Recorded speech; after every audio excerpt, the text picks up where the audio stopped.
नमस्कार विद्यार्थी मित्रांनो.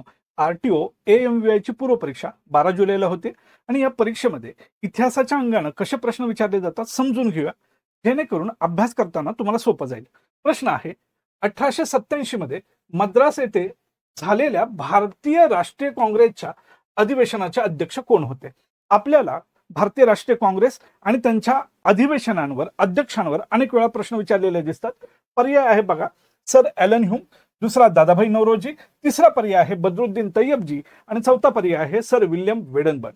मित्रांनो, काँग्रेसची स्थापना झालेली आहे 1885 ला आणि 85च्या अधिवेशनाचे अध्यक्ष होते ओमेशचंद्र बॅनर्जी.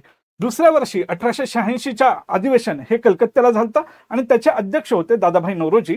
आणि आपल्याला त्यांनी तिसऱ्या अधिवेशनावर प्रश्न विचारलाय, याचं उत्तर आहे बद्रुद्दीन तय्यबजी.